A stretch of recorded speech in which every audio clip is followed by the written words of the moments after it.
Guys, go through last lecture notes. If you have any doubts, you please ask.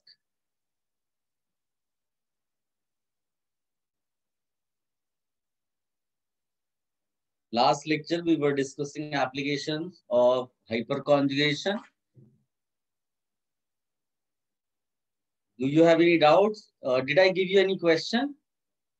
Sir, one question. वो CH3 CH2 वाला? हाँ sir, वही sir.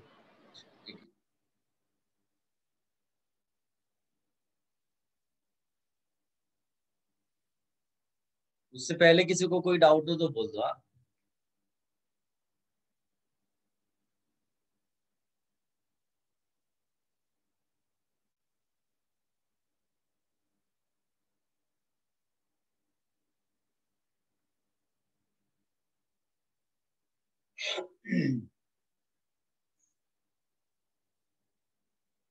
Guys, this was the compound और हमें comparison करना था CH bond energy का.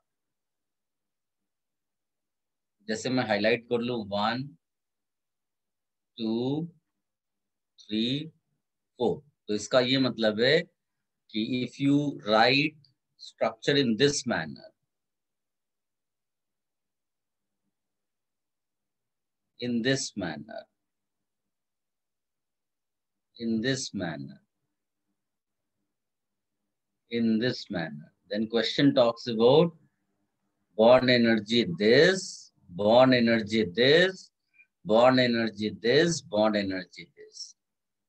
मैंने लास्ट लेक्चर भी बोला था ये अब तक जितना भी तुमने किया है उनमें से सबसे डिफिकल्ट वाला आप केसेस को मान सकते हो, बिकॉज इसमें सारे CH बॉन्ड, जैसे आप में से कई लोगों ने बोला केमिकल बॉन्डिंग वाले मेथड से कर लें, हाइब्रिडाइजेशन निकाल करके. इसमें कुछ फर्क नहीं पड़ेगा, आप करके देख लोगे सब CH बॉन्ड का जो बॉन्ड एनर्जी है वो तुम्हें सेम नजर आएगा, कोई डिफरेंस नहीं आएगा.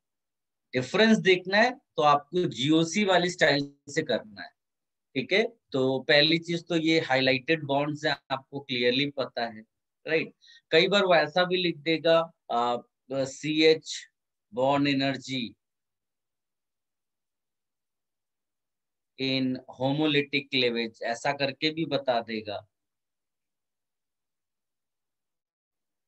कई बार नहीं भी बोलेगा, उससे ज्यादा फर्क इसलिए नहीं पड़ेगा बिकॉज CNH का जो इलेक्ट्रोनेगेटिविटी डिफरेंस होता है वो बहुत कम होता है. और एल्केन की ज्यादातर रिएक्शंस जो होती हैं वो गैस फेज में होती है, मतलब हाई टेम्परेचर. तो वो होमोलिटिक क्लेवेज ही होगा, बिकॉज हमने होमोलिटिक क्लेवेज के लिए लिखा भी हुआ है कि मोस्टली इन वेपर फेज. ठीक है, सो इसमें क्या करना होगा, आप इसको पहले जो भी बॉन्ड, आपको जिस भी बॉन्ड की स्ट्रेंथ जज करनी है, you first break that, homolytically तोड़ दो. तो मान लीजिए कि आपने पहला तोड़ दिया बॉन्ड, तो जो इंटरमीडिएट बनेगा that will be like this. This is your first case, this is your first case. अगर मैं इसी तरह से सेकेंड वाले के लिए तोड़ता, बाकी सब एज सच रखूंगा, सो CH3 CH2, सो इंटरमीडिएट आपको यहां मिलेगा. ये आपका सेकेंड हो गया, राइट. फिर इसी तरह से आप थर्ड वाले के लिए देख लो, CH3 CH,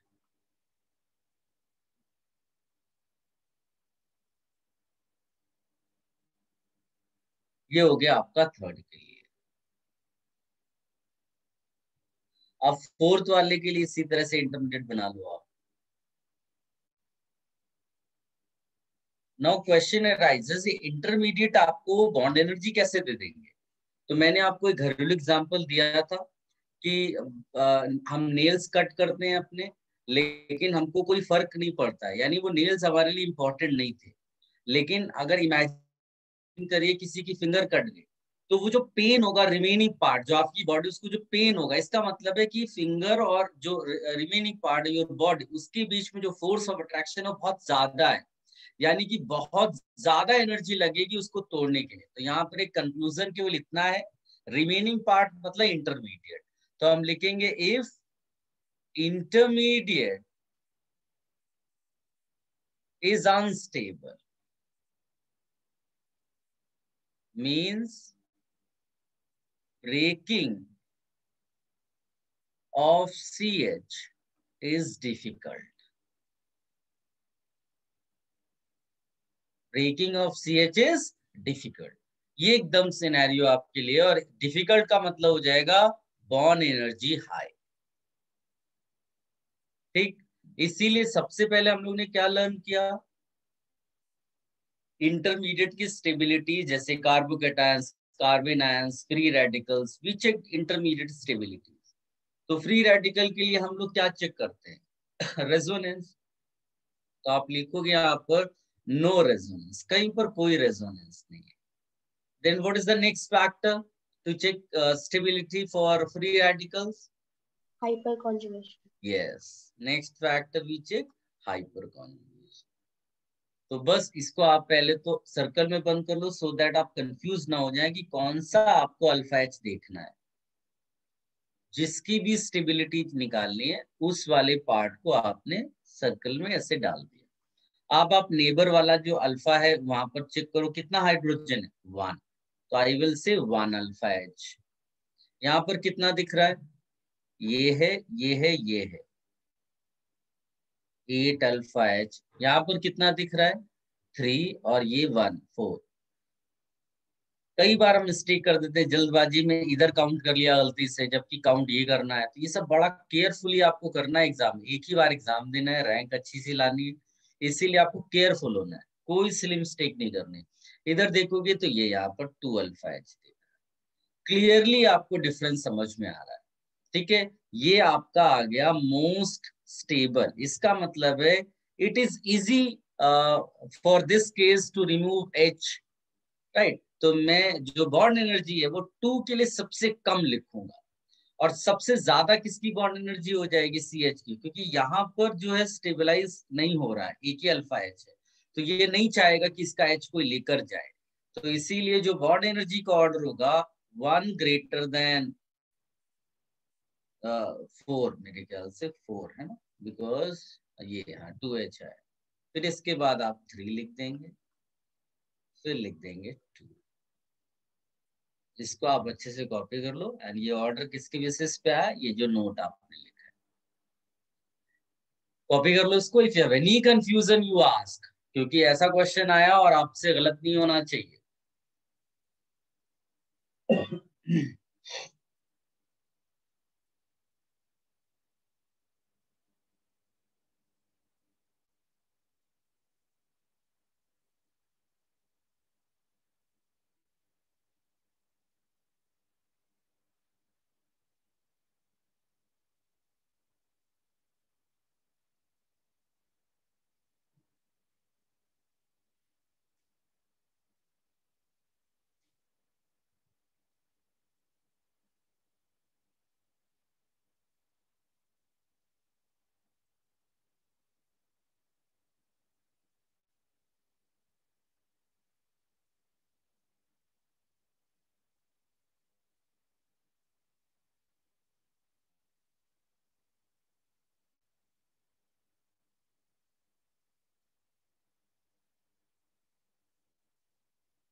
Have you copied everything? Yes, sir.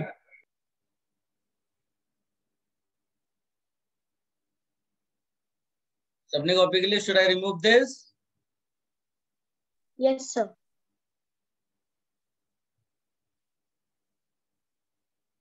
Guys, next application लिखिएगा। To determine, जितने भी मैंने एप्लीकेशंस बताए इस पे डायरेक्ट क्वेश्चंस बनते हैं। To determine heat of hydrogenation, heat of hydrogenation, mostly alkenes के लिए पढ़ते हैं। To determine heat of hydrogenation,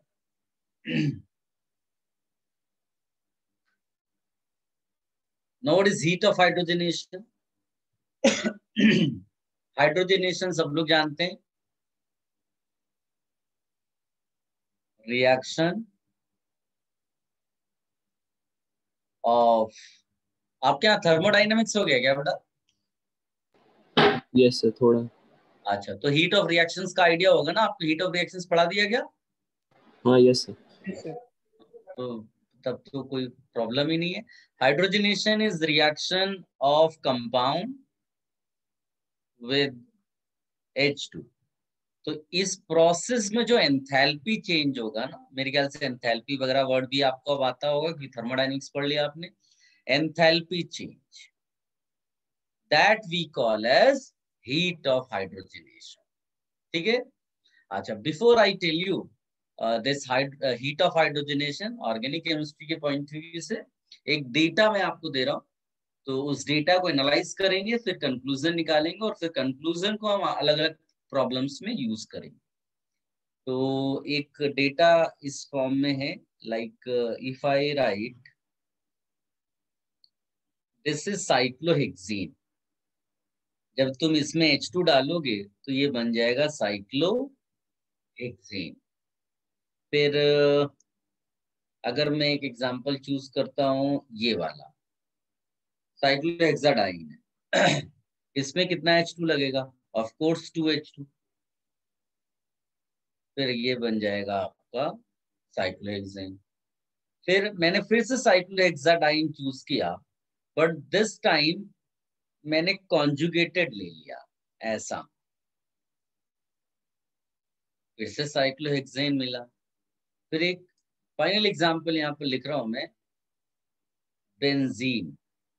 benzene में 3 डबल बॉन्ड्स हैं, इसका मतलब है 3H2 will be consume. Product क्या बनेगा? फिर से साइक्लोहेक्सेन बन जाएगा, राइट? अब डेटा क्या है इसमें? In the first case the enthalpy change was found as -28.7 kilo calorie पर मोल। थोड़ा बहुत वेरिएशन मिलेगा तुमको, बाकी ऑलमोस्ट लगभग ये डेटा रहेगा। अगर मैं इसको किलो जूल में कन्वर्ट कर दूं तो इसको तुम लिख सकते हो -120 किलो जूल पर मोल। इसी तरह इसका डेल्टा H, माइनस का मतलब energy is released, given out, -57.4 kilo calorie पर मोल। इसको जूल में कन्वर्ट कर देते हैं, किलो जूल में। ये सेम मैनर में इसका भी लिख देते हैं।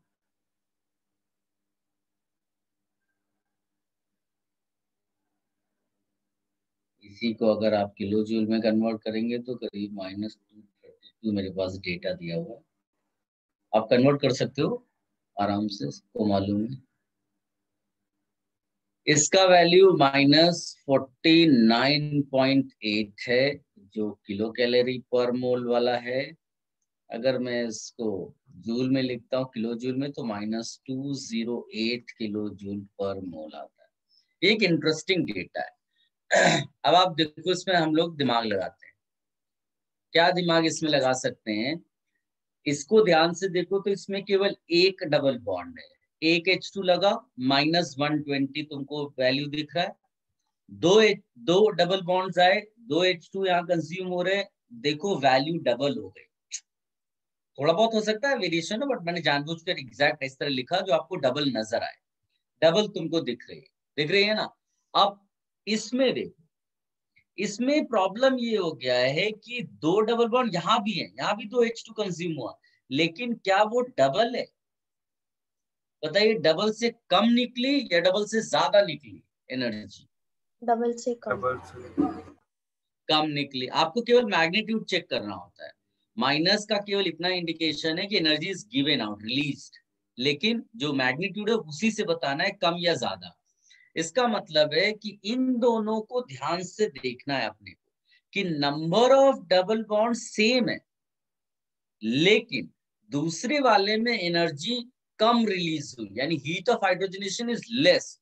Now why less? तो ध्यान से देखो तो डबल सिंगल डबल है। Can you see resonance? अच्छा, रेजोनेंस बताइए, स्टेबिलिटी बढ़ा देगा या कम कर देगा डबल बॉन्ड की? बढ़ा देगा सर। बढ़ा देगा, बढ़ा देगा। यानी कि एक बड़ा इंपॉर्टेंट कंक्लूजन ये निकला है कि अगर डबल बॉन्ड्स तुम्हारे यहाँ पर सेम है तो फिर जो स्टेबिलिटी जिसकी ज्यादा होगी उसका हीट ऑफ हाइड्रोजनेशन कम होगा। अगर डबल बॉन्ड ही कम है तो हीट ऑफ हाइड्रोजनेशन कम है। लेकिन अगर डबल बॉन्ड सेम कर दिए तुमने तो स्टेबिलिटी जैसे जैसे बढ़ेगी वैसे वैसे हीट ऑफ हाइड्रोजनेशन कम हो जाएगा। यानी पहले तीन एग्जाम्पल देख करके क्लियरली हम लोग लिख सकते हैं कि heat of hydrogenation is proportional to, यहां पर दिखा देते हैं, नंबर ऑफ पाई बॉन्ड्स। ज्यादा हमको पाई बॉन्ड्स तोड़ने पड़ेंगे H2 देने के लिए, H2 दे रहे हो, और स्टेबिलिटी के पॉइंट ऑफ व्यू से ऐसा लिख देंगे। बट ये स्टेबिलिटी नॉर्मली हम पहले ये चेक कर लेंगे नंबर ऑफ पाई बॉन्ड्स। वैसे तो पाई बॉन्ड्स अगर ज्यादा होते हैं तो सिस्टम वैसे भी कम स्टेबल हो जाता, बट आप फिर कंफ्यूज होने लगोगे इतना ज्यादा अगर मैंने ज्यादा सिग्मा पाई ये सब बोलना शुरू कर दिया। इसलिए सिंपल वर्ड्स में क्या, पहले number of pi bond check कर लिया, जिसमें कम है उसमें हीट ऑफ हाइड्रोजनेशन कम होगी। फिर जैसे जैसे तुम पाई बॉन्ड्स बढ़ाओगे तो हीट ऑफ हाइड्रोजनेशन बढ़ जाएगी। फिर अगर number of pi bond same निकले तो क्या चेक करना है, stability. Stability less, heat of hydrogenation high. ये क्लियर हुआ? अब आप देखो ये तीन केसेस से जैसे ही तुमने यहां पर मूव किया ये, तो आइडियली ये जो वैल्यू लिखी है ना, यहां से देखो ये 240, इसका आप ट्रिपल करके देखो, है ना। लेकिन आप यहां देखोगे तो वैल्यू सडनली कम हो गई है। क्या विजुलाइज कर पा रहे हो? -208 हो गई, वैल्यू कम हो गई इतनी ज्यादा। बताओ क्या रीजन रहा होगा इतनी ज्यादा वैल्यू कम हो गई, जबकि पाई बॉन्ड तो उसमें ज्यादा है सेकेंड और थर्ड केसेस से। Sir resonance. रेजोनेंस के साथ साथ उसमें एरोमेटिक कैरेक्टर आ गया जो हम फ्यूचर में अभी पढ़ेंगे। बट उसकी स्टेबिलिटी इतनी ज्यादा हो गई कि वो इस रूल को भी भूल गया कि नंबर ऑफ पाई बॉन्ड्स बढ़ने से हीट ऑफ हाइड्रोजनेशन बढ़ जाता है। तो ये एक टाइप का एक्सेप्शनल बिहेवियर है लास्ट वाला, क्योंकि ऐसा हर जगह थोड़ी ना मिलेगा कि अचानक से उसमें एरोमेटिसिटी जैसा कुछ आ गया। तो एक एक्सेप्शनल बिहेवियर है कि वैल्यू इतनी ज्यादा कम हो गई, वो आपको यहाँ पर विजिबल है। Right, normally number of pi bonds बढ़ने से हम देख रहे थे कि यहाँ वैल्यू बढ़ रही है, बट यहाँ पर भी पाई बॉन्ड बढ़ा बट वैल्यू नहीं बढ़ पाई बिकॉज स्टेबिलिटी बहुत ज्यादा इंक्रीज कर गई। इसको आप कॉपी कर लो आप।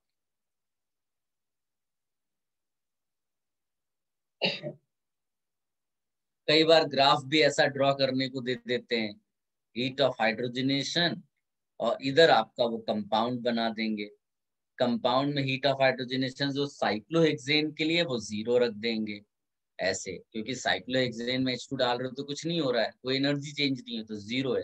फिर उसके बाद आप जो है इसमें चेक कर लो किसकी वैल्यू है। तो आपने देखा कि यहाँ पर साइक्लोहेक्सीन वाला केस है तो उसको आप देख लो, ऐसा यहाँ कहीं ऐसा रख दो।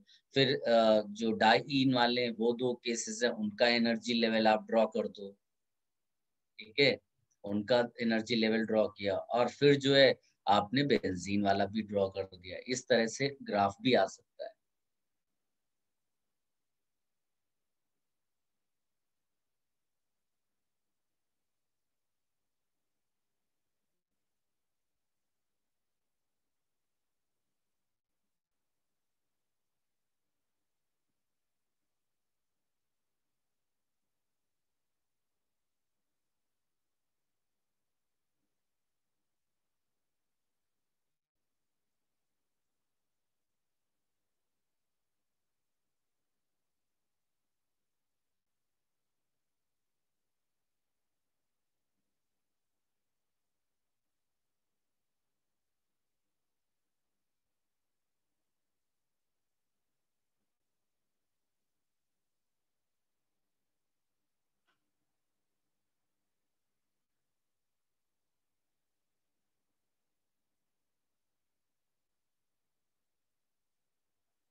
सर यस, सर वो बेंजीन के लिए आपने वैल्यू क्या लिखी है?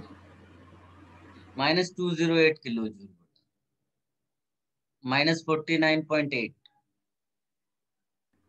Okay sir, thank you.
Done.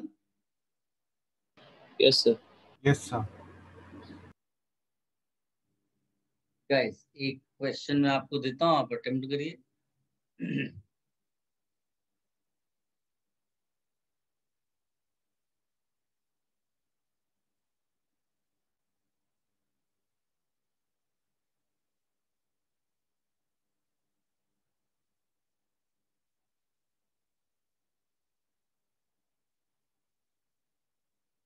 बड़ा बड़ा आंसर बताइए।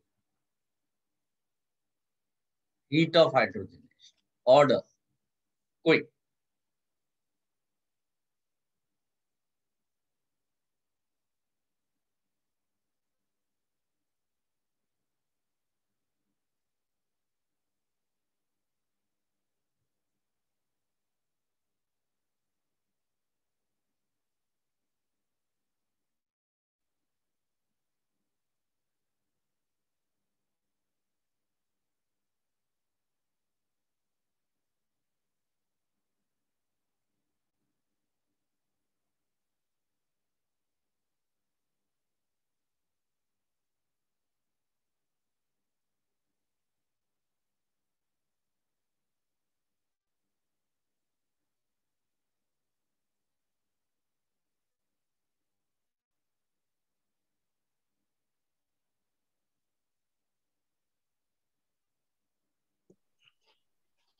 Cool.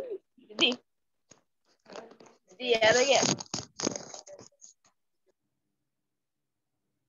Done. Write your answer in chat box.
Guys, quickly write the answers. एक बच्चे ने अभी तक केवल आंसर दिया है। वेरी गुड निर्वेद।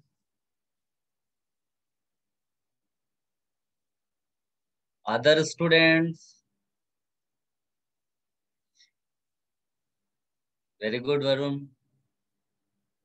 फटाफट आंसर्स लिखिए।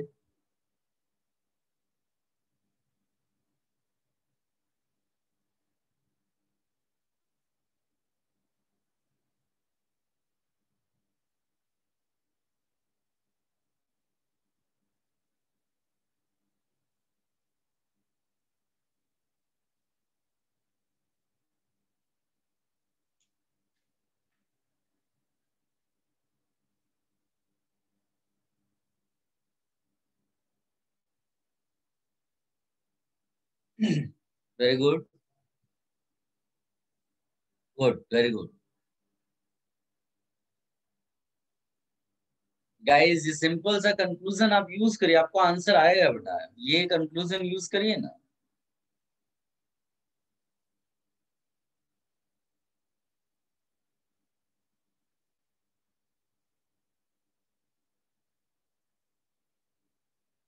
ये थोड़ा सा डिफिकल्ट वाला मैं डाल दिया, इसको नेक्स्ट कभी करेंगे। यहाँ पर एक CH3 आप लिख लो, नहीं तो वो क्वेश्चन आपके लिए बहुत टफ हो जाएगा। एक और मैं इसमें डाल देता हूँ, ये वाला भी आप लिख लो। These are the 5 compound. अब आपको डिफिकल्टी नहीं।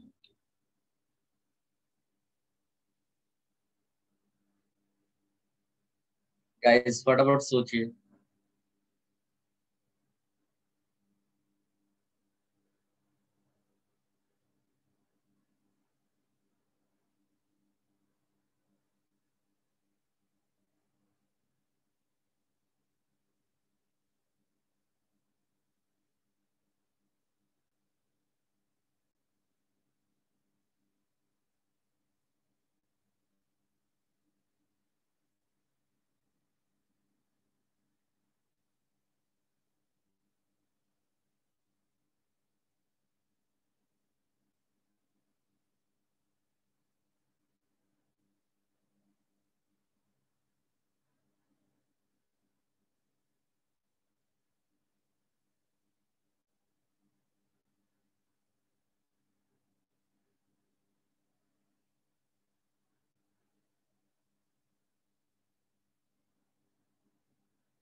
सबने सोच लिया?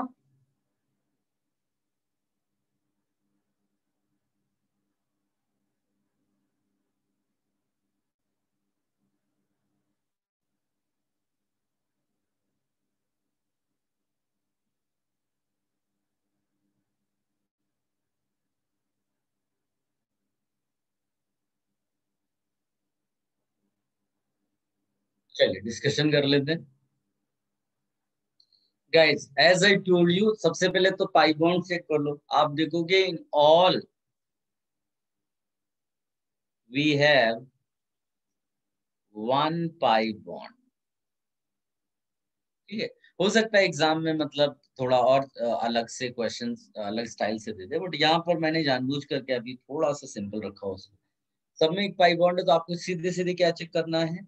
स्टेबिलिटी। एक ही पाई बॉन्ड, सीधे सीधे स्टेबिलिटी। स्टेबिलिटी के लिए अब इसमें जो डबल बॉन्ड है उसमें सब में केवल हाइपर कॉन्जुगेशन चेक करेंगे। Hyperconjugation decides stability. Rule अपना क्या है यहाँ पर? Heat of hydrogenation is inversely proportional to stability. सीधे सीधे आपको ये देखना। सो यहाँ पर इसको बॉक्स में बंद कर लो, नो अल्फा एच लिख दो। इसको बॉक्स में बंद कर दो, 6 अल्फा एच लिख दो।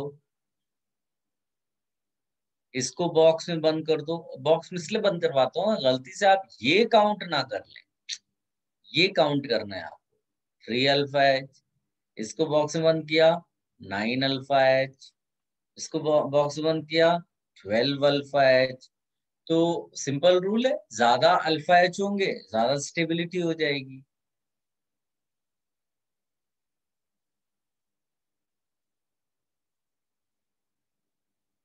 जितना ज्यादा स्टेबल होगा उतना हीट ऑफ हाइड्रोजनेशन डिक्रीज कर जाएगा, लेस होगा, राइट। तो सबसे ज्यादा हीट ऑफ हाइड्रोजनेशन किसका हुआ? फर्स्ट का। फर्स्ट हुआ, फिर थर्ड, थर्ड, फिर सेकंड, देन फोर्थ। आप चेक कर लो क्या यही आंसर आपको आया। If this is your answer, आप बिल्कुल परफेक्ट ट्रैक में, सब कुछ आपके लिए सही चल रहा है। कॉपी।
डन।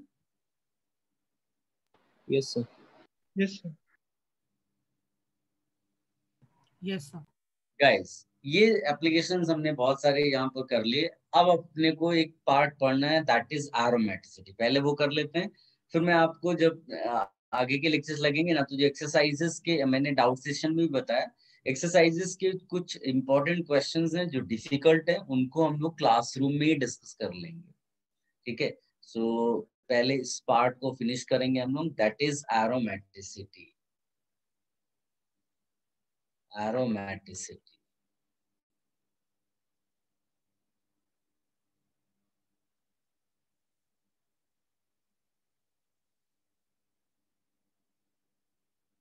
ये हेडिंग डाल कर रखिए, एरोमेटिसिटी।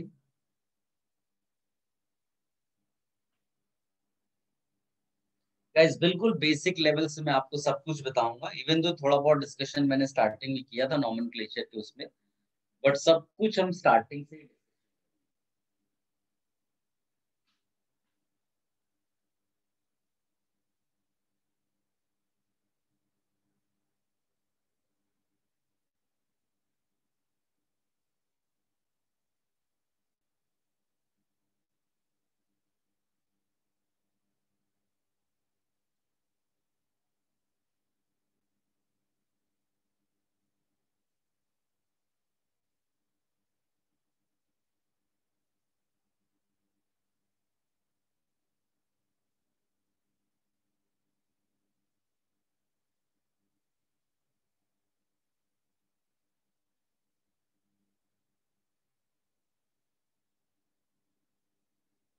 गाइस, एक बहुत सिंपल से वे में अगर हम जाएं, पहली बात सोचिए एरोमेटिसिटी कैसे किसी ने पढ़ा होगा।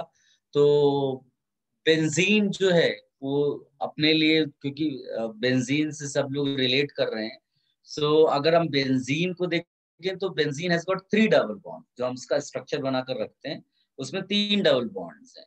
तो ऑफ कोर्स उसका जो रिएक्शन है वो हम किसी एल्कीन से कंपेयर करेंगे। एल्कीन क्यों रिएक्टिव होता है? क्योंकि उसके पास डबल बॉन्ड है। डबल बॉन्ड का मतलब होता है कि वो अनसैचुरेटेड है और वो H2 के साथ रिएक्शन करके सैचुरेट होना चाहेगा, या फिर Cl2 Br2 के साथ रिएक्शन करके सैचुरेट होना चाहेगा, या फिर आप कोई दूसरा कंपाउंड लाइक KMnO4 डाल दो, तो इट हैज बीन फाउंड कि यहाँ भी एडिशन रिएक्शन हो गई, ऑक्सीडेशन हो गया, 2 OH लग गया। सब कैसे आया ये इसकी इंपॉर्टेंस नहीं, इंपॉर्टेंस ये है यहाँ पर कि रिएक्शन हो रहा है, एडिशन रिएक्शन हो रहा है, राइट। इसमें जब HCl डाल दिया तो फिर एक H और एक Cl जुड़ गया, राइट। तो एक्सपेक्टेशन क्या था? एक्सपेक्टेशन ये था कि one double bond is so much reactive, then this benzene which is having 3 double bonds, they should be much more reactive towards this reagent addition reaction के लिए, बट जब असलियत में रिएक्शन कराया गया तो नो रिएक्शन, असलियत में रिएक्शन कराया गया no reaction, no reaction, no reaction, right. तो ये जो बेंजीन है, बेंजीन यहाँ पर हमने कंक्लूजन क्या निकाल सकते हैं कि even though highly unsaturated, even though highly unsaturated, but does not undergo addition reaction like alkene.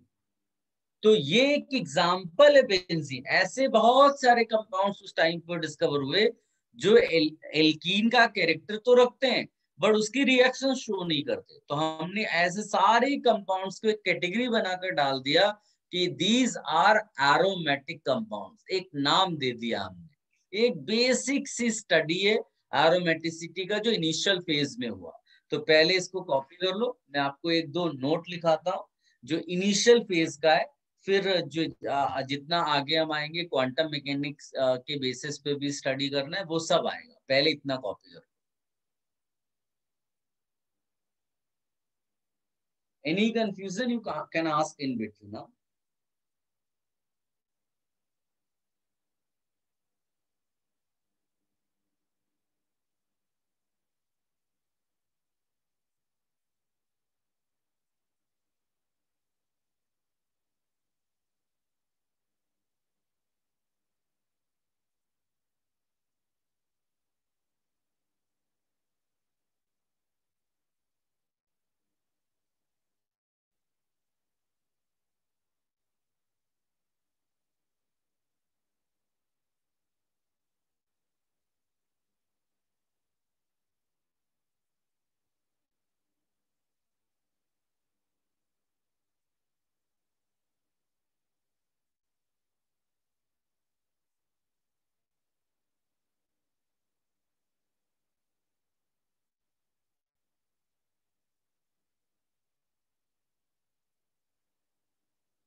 You copied?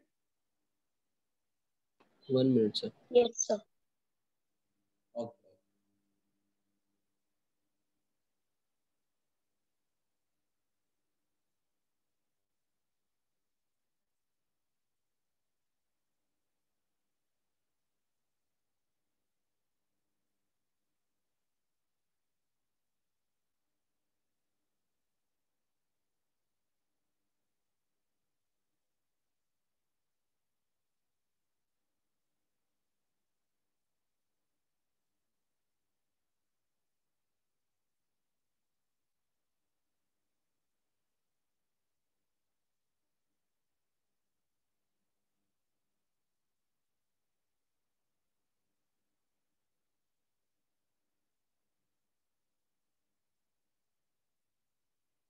Done, sir.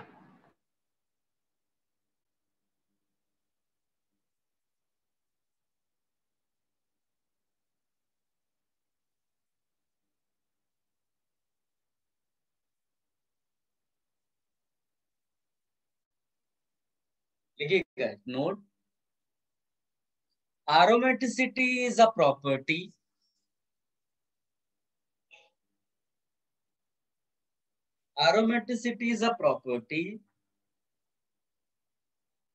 that provides, देखिए मैं आपको बिल्कुल बेसिक लेवल से पढ़ा रहा हूं। जो शुरुआत हुई होगी एरोमेटिसिटी की, जो आज की डेट पे हम मेनली पढ़ते हैं, जो मैंने शायद नॉमेनक्लेचर के टाइम पर भी आपको पढ़ाया थोड़ा बहुत, 6 पाई इलेक्ट्रॉन्स 4, वो सब क्वांटम मैकेनिकल मॉडल की बेसिस पे आया, तो वो एंड में भी आएगा।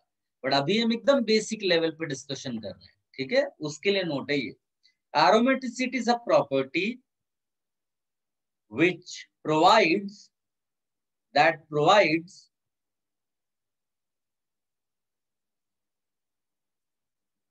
stability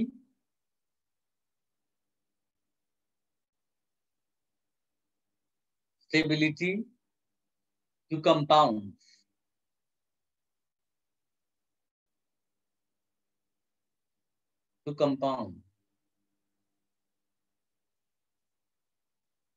Aromatic compounds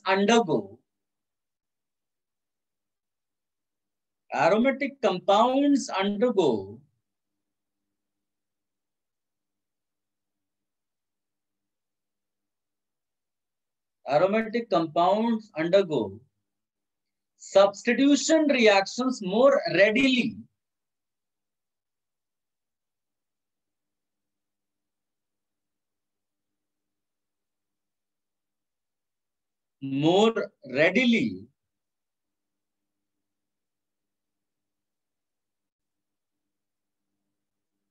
than addition reactions.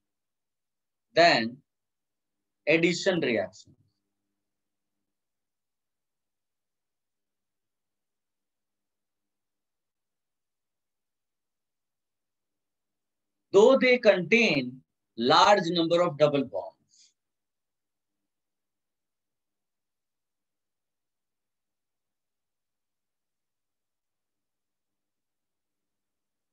Large number of double bonds. Guys, it has been found कि यही बेंजीन रिंग इसी Cl2 के साथ रिएक्शन कर लेता है in the presence of FeCl3, और रिएक्शन का प्रोडक्ट कुछ ऐसा है, अंदर कोई चेंज नहीं है, एक H हटाकर Cl लग जाता है। इसको कहते हैं इलेक्ट्रोफिलिक सब्स्टिट्यूशन।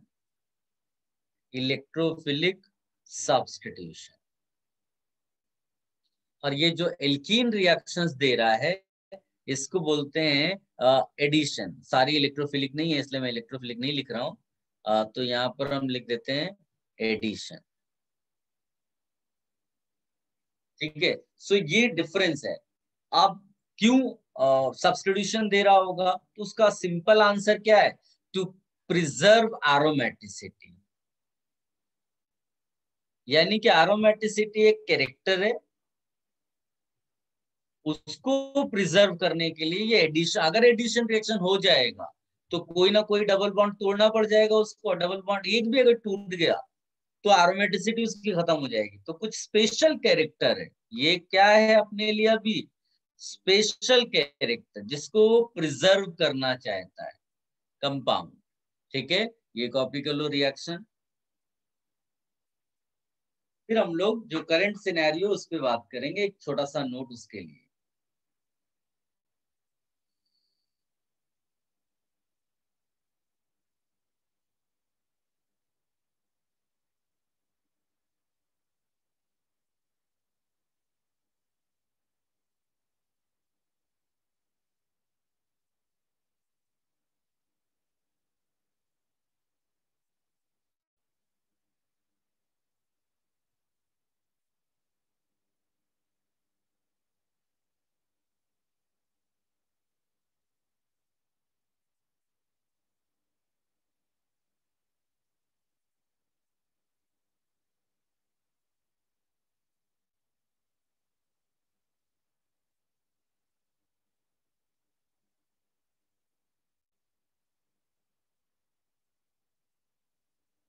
गाइस नोट लिखिएगा।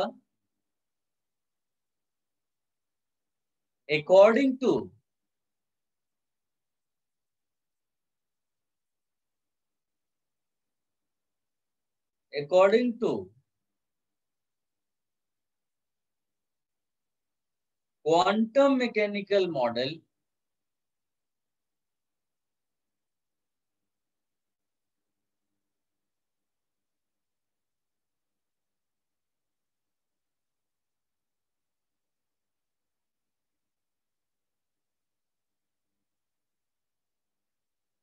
according to quantum mechanical model for a compound to be aromatic,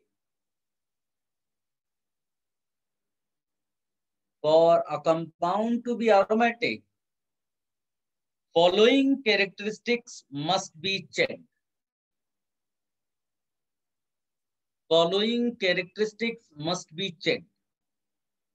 और ये वही वाला पार्ट है जो हम लोगों ने नॉमेनक्लेचर के टाइम पर भी किया था. First, you have to check whether a ring is present or not, and that ring is planar or not. So planar ring must be there. अगर कंपाउंड को एरोमेटिक होना है तो एक रिंग होनी चाहिए जो प्लेनर होनी चाहिए. और प्लेनर है कि नहीं ये फाइंड करने के लिए क्या चेक करना होता है? Resonance, sorry hybridisation. हम लोगों को क्या निकालना है? हाइब्रिडाइजेशन. ये हो गया. इसके बाद अपने को दूसरा जो पॉइंट है कि रिंग के अंदर रेजोनेंस होना चाहिए. Ring should exhibit resonance. एक ये होना चाहिए. और third, very special, loop of 4n+2 pi electrons. मैंने पहले भी आपको बताया है कि ये जो n है ये किसी भी उससे आपको रिलेट नहीं, ना ये नंबर ऑफ कार्बन एटम्स है, ना ये नंबर ऑफ हाइड्रोजन एटम्स है, ना ये नंबर ऑफ रिंग्स है. ये एक खाली नंबर को रिप्रेजेंट करता है जो कुछ भी हो सकता है. जो भी आप होल नंबर, आप n की वैल्यू 0 डाल दो, आप n की वैल्यू 1 डाल दो, आप n की वैल्यू 2 डाल दो, आप n की वैल्यू 3 डाल दो. इस तरह से आप ये पाई इलेक्ट्रॉन्स को काउंट करो. तो एक बार आपको 2 पाई इलेक्ट्रॉन्स आएगा, एक बार 6 पाई आएगा, एक बार 10 पाई आएगा. इस तरह करते हुए ये सब और है. मतलब इनमें से कोई भी आपका मैच कर गया तो वो इस वाले रूल को फॉलो कर जाएगा. इनमें से कितने भी पाई इलेक्ट्रॉन्स, 2 पाई और 6 पाई और 10 पाई, यानी कि सब होने चाहिए. 2 पाई हो रिंग में, या 6 पाई हो, या 10 पाई हो, इस तरह से चलेगा. तो उसमें ये वाला जो रूल है वो सेटिस्फाई हो जाएगा. ठीक है. और इसको हम नाम देते हैं हकल.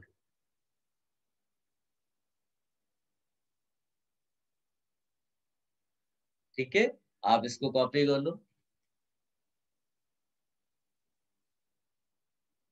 यहाँ पर पूरा लिख सकते हैं, डीलोकेलाइज्ड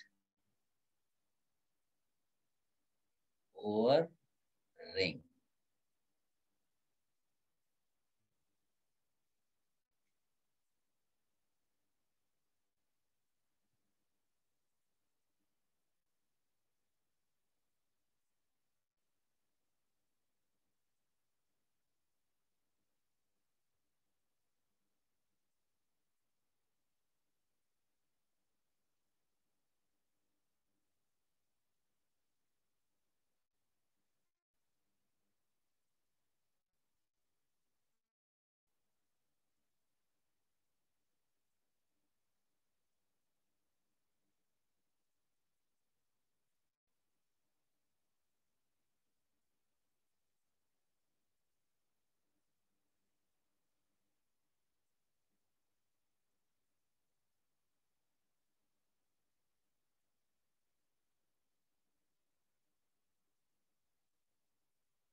Have you copied everything?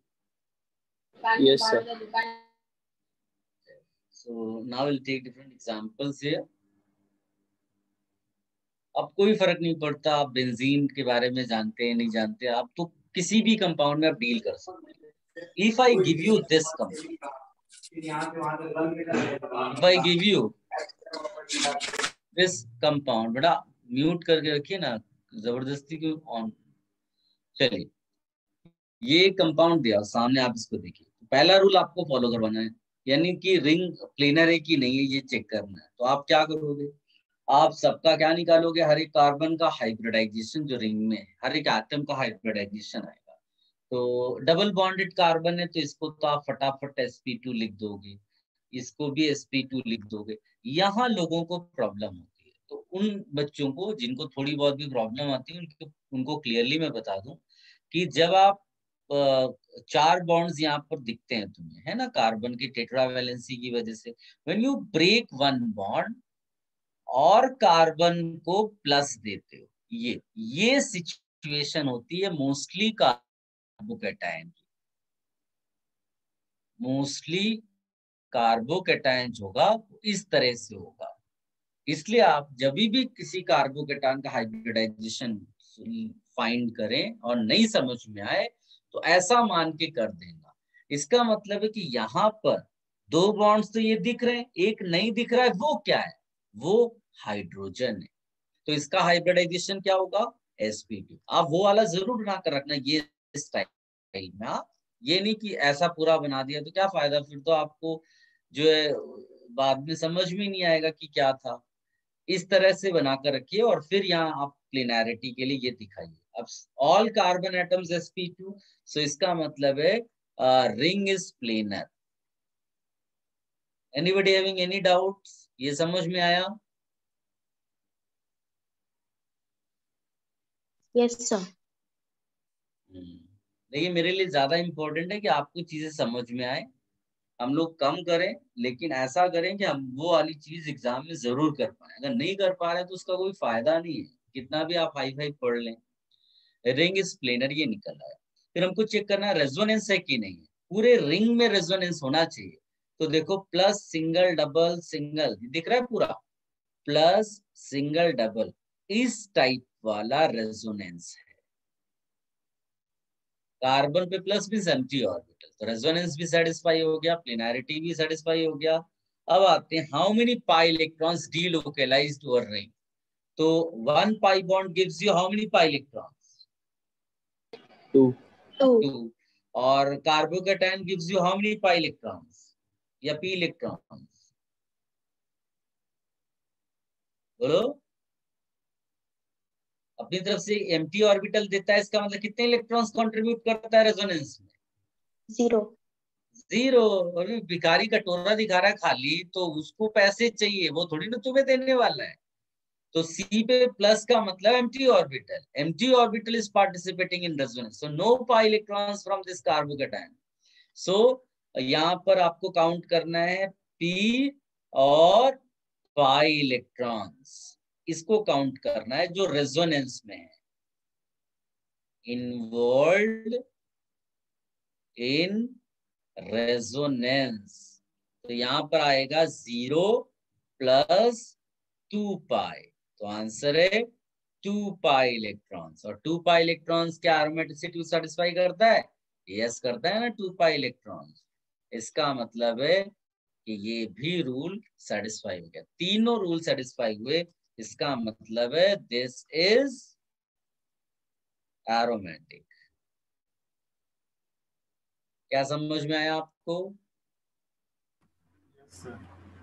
इसको कॉपी कर लो।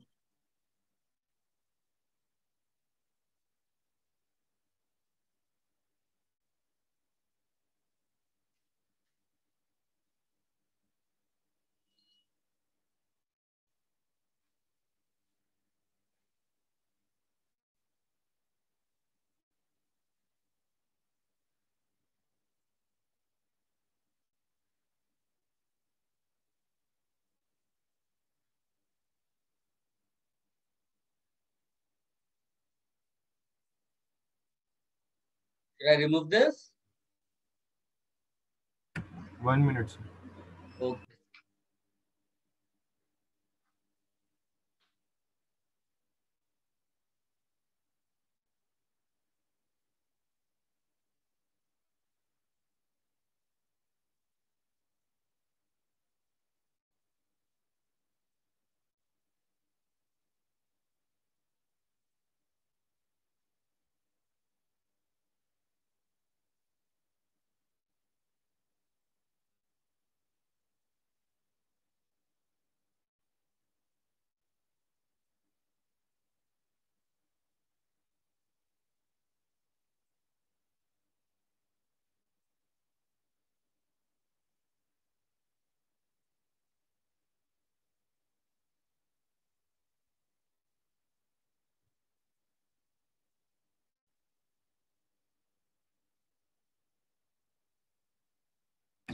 Done sir.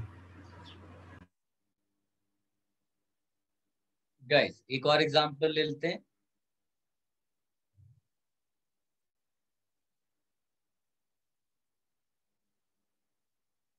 इस बार ये मैंने जानबूझ के कार्बन आयन चूज किया।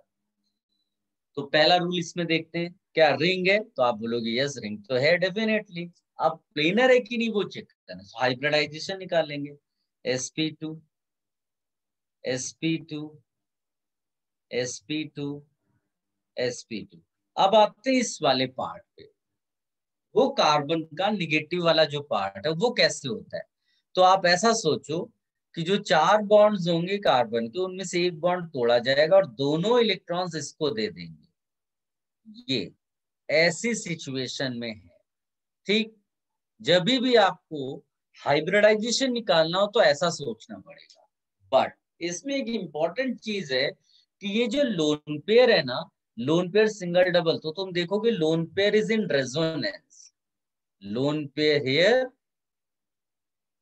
क्योंकि आप आगे जाओगे तो ये ऐसा डबल बॉन्ड करके दिख रहा है, तो लोन पेयर सिंगल डबल, तो lone pair here is in resonance, यानी कि वो डीलोकेलाइज्ड है, delocalized. So that will not be counted.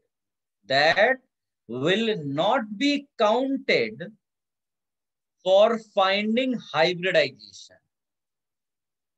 For finding hybridization. यहां पर देखो, इसका मतलब यहाँ एक तो H होगा, लेकिन ये जो माइनस चार्ज है लोन पेयर है रेजोनेंस में चला गया, तो केवल 1 2 3 सिग्मा बॉन्ड्स के हिसाब से ये भी sp2 आएगा। क्या ये चीज समझ में आई आपको? Yes sir. ये याद रखना है, केवल वही वाला इलेक्ट्रॉन पेयर काउंट करना है जो लोकेलाइज्ड हो। Delocalised electron pair will not be counted for finding hybridisation. तो ये हो गया आपका सारा कार्बन sp2 हो गया। तो हम लोग लिखेंगे planar ring. First rule satisfy हो गया। सेकेंड वाला चेक करते हैं।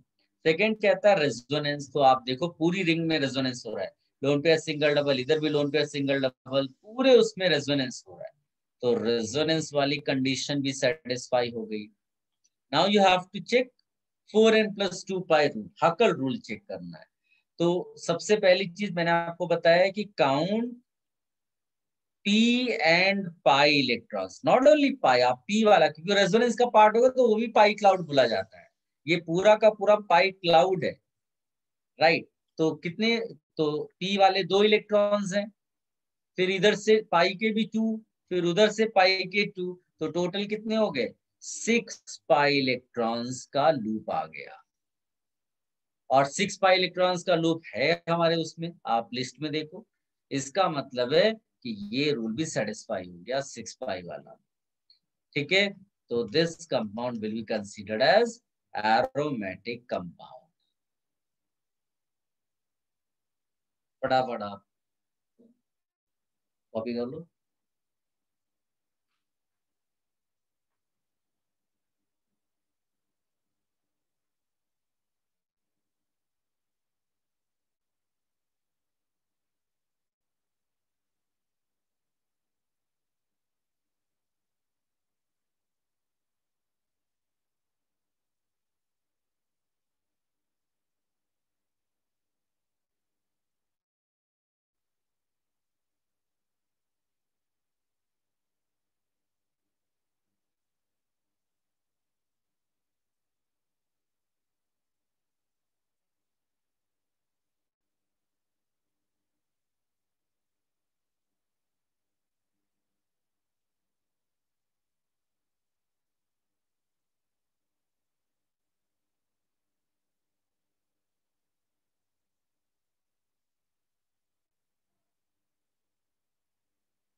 हो गया? 1 minute, sir. Okay.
Then should I remove this? Yes, sir. चल, एक कंपाउंड और मैं लिखता हूँ, ये आप अपने आप सोचिए।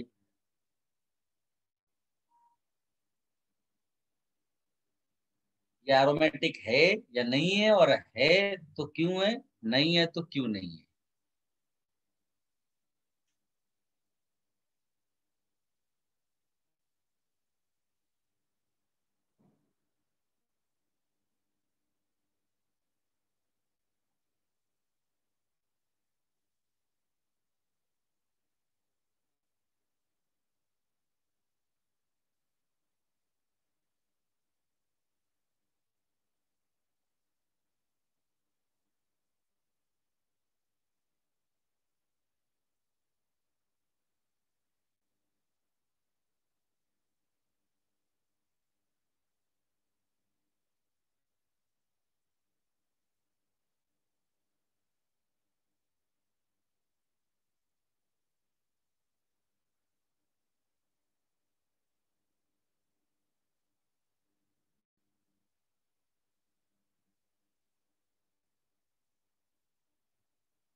डन?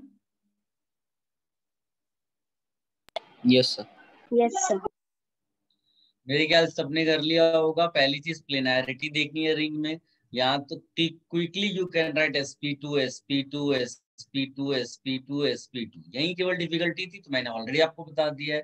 कार्बोकेटायन है ये, तो sp2 वाला केस ही मोस्टली मिलेगा। ठीक है, तो ये हो गया planar.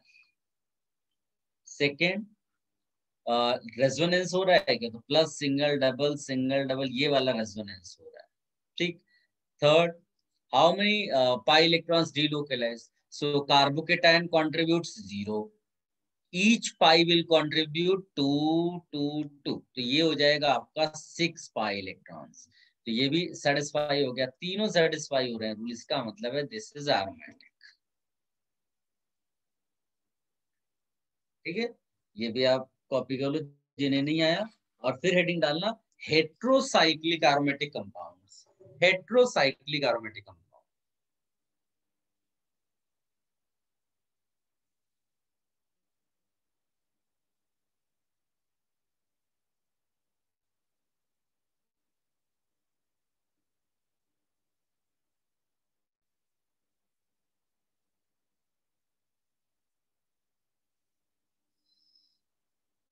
heterocyclic aromatic compound.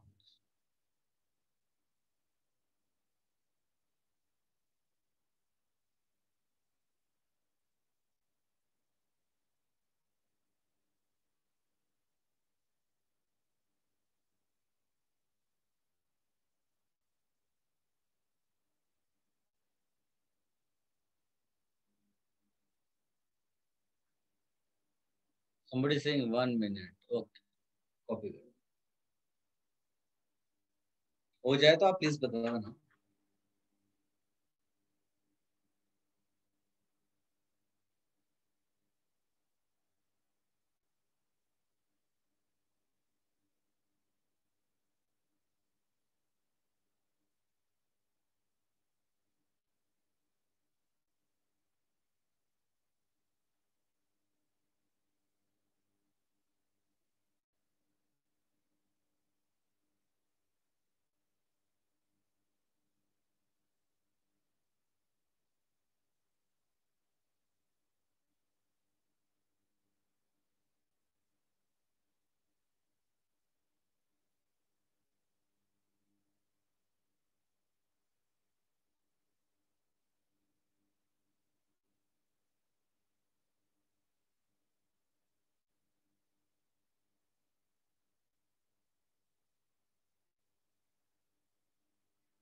Check. Heterocyclic aromatic compounds.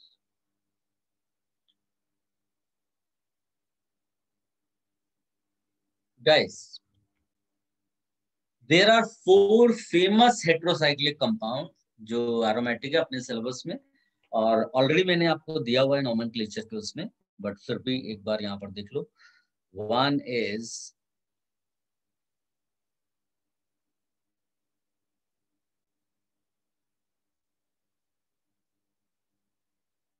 furan.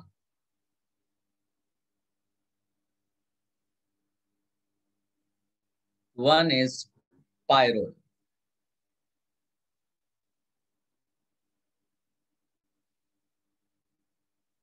H लिखा भी नहीं है तभी भी आप मान लेना कि यहाँ H है, बिकॉज नाइट्रोजन तो ट्राइवेलेंट है. One is thiophenes या थियोफिन बोल सकते हो आप.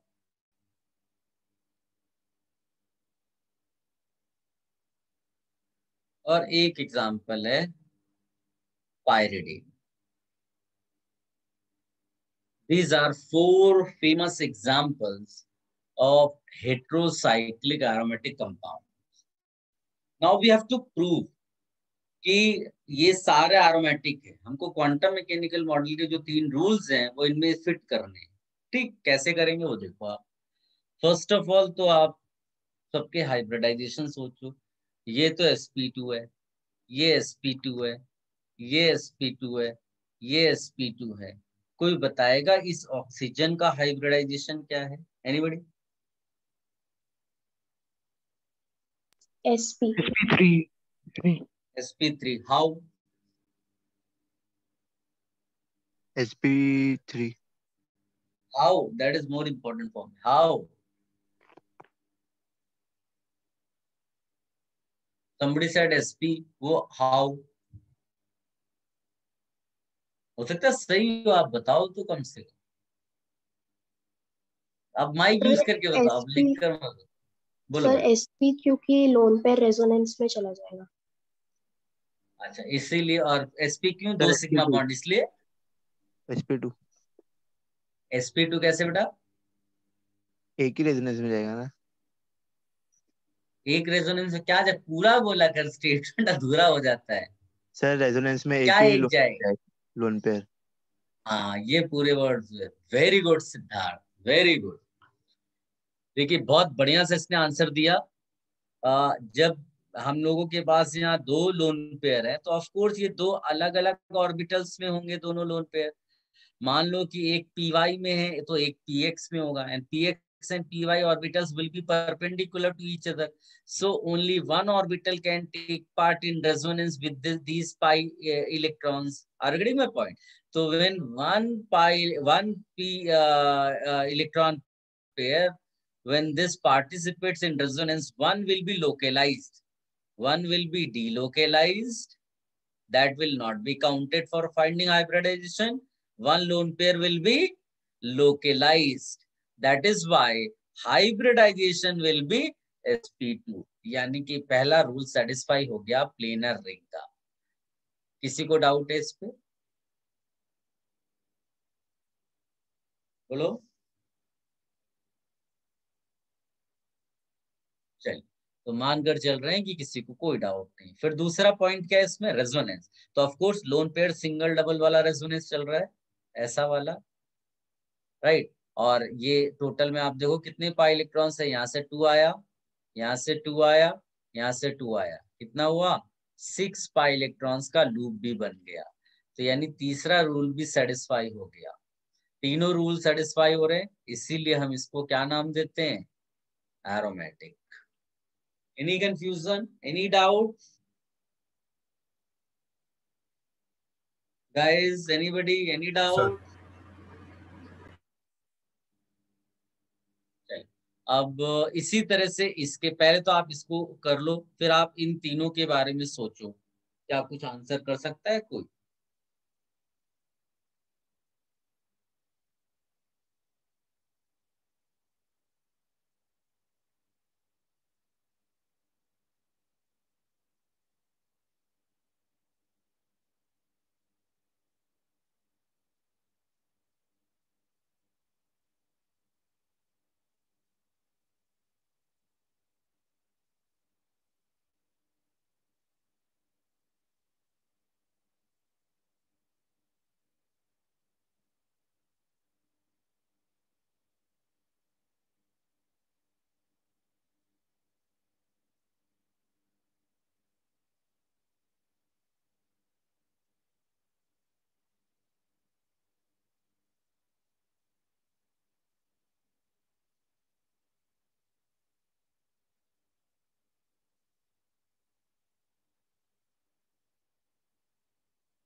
सबने सोच लिया?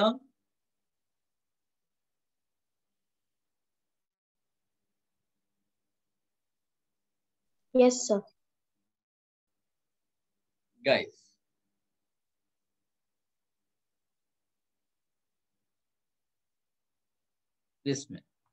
इसमें भी वही situation, sp2 sp2 sp2 sp2, इसमें तो एक ही लोन पेयर है and that will take part in resonance. तो बचे क्या? 3 सिग्मा बॉन्ड्स। तो यहाँ भी sp2 हो गया, 3 सिग्मा बॉन्ड। यहाँ पर क्या था?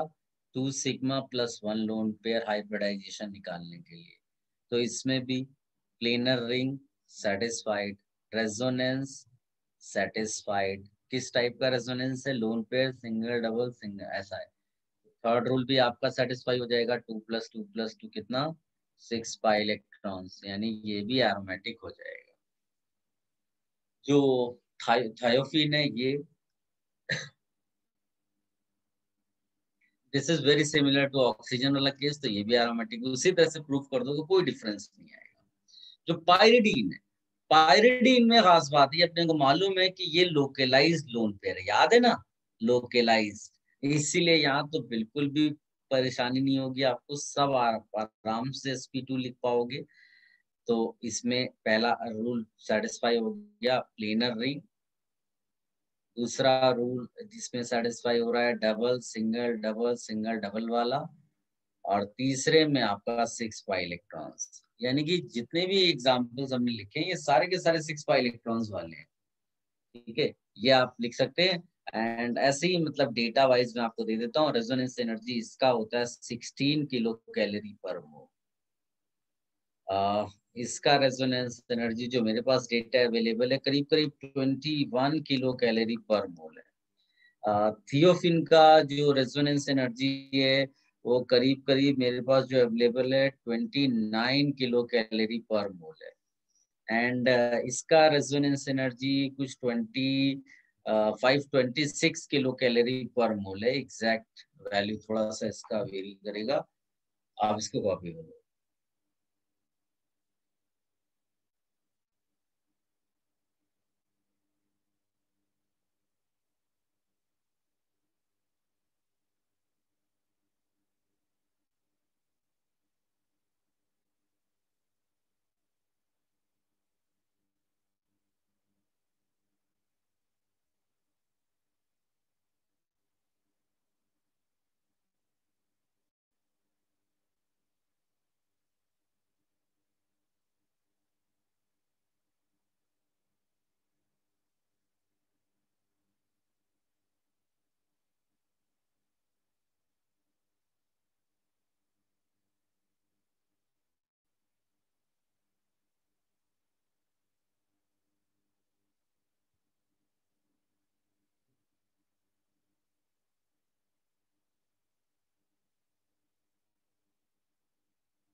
Done? Yes, sir. Yes. Yes sir. Mostly जो हमको क्वेश्चन सॉल्व करने हैं ना वो इसी पर करने हैं। इसी पर मतलब ये जो क्वांटम मैकेनिकल मॉडल्स के रूल्स हैं, बट एक्सपेरिमेंटल तरीका भी एक है एरोमेटिसिटी फाइंड करने का।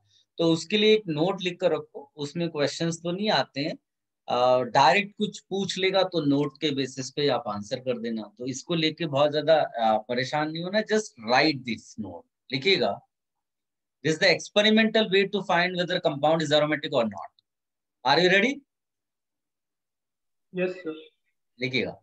Yes, sir. With the advent of magnetic techniques, with the advent of magnetic techniques such as NMR, nuclear magnetic response, nuclear magnetic response, aromaticity is defined as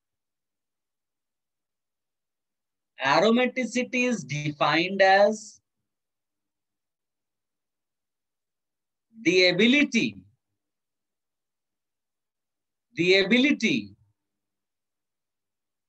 to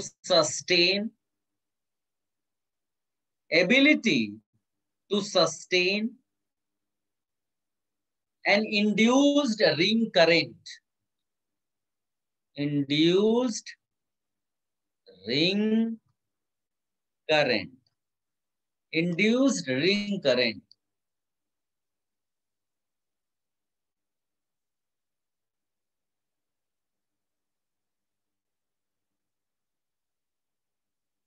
This is an effect observed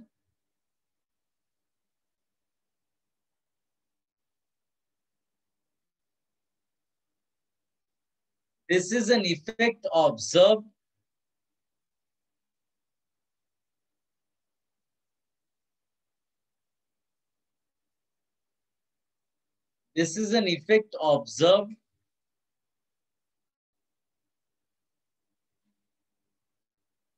in aromatic compounds like benzene.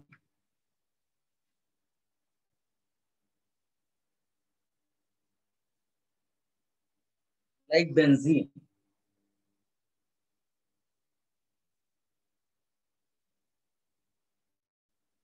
Aromatic compounds are also known as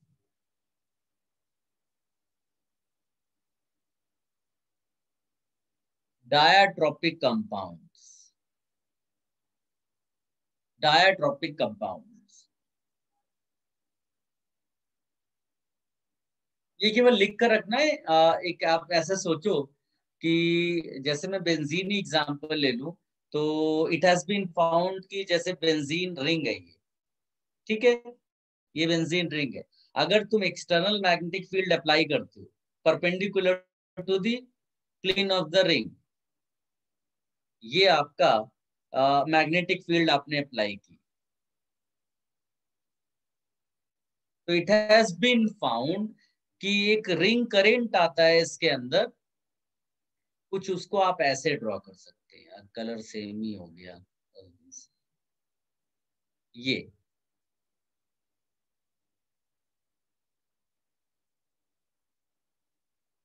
इसको induced ring current बोलते हैं। ये है induced ring current. बस ये picture ऐसे draw करके रखो, ज्यादा कुछ सोचना नहीं है। आप याद करो, जैसे आप याद करिए पैरामैग्नेटिक डायामैग्नेटिक कुछ एटॉमिक स्ट्रक्चर में पढ़ा होगा, उसी सेंस में इसको डायाट्रोपिक बोला जाता है। ये दो रिंग करंट जो जनरेट होती है in the presence of external magnetic field which is applied perpendicular to plane of the ring.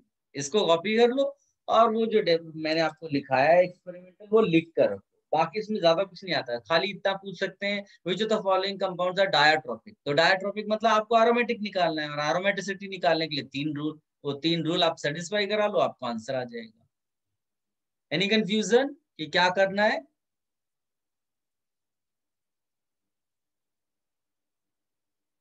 No sir.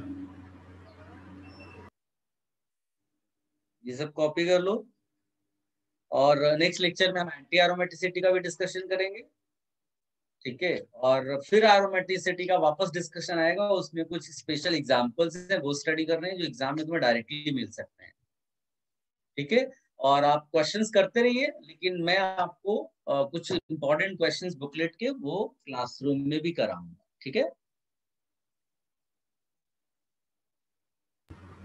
Sir एक सेकंड आप पीछे पेज दिखाऊंगा। पीछे वाला पे ओके।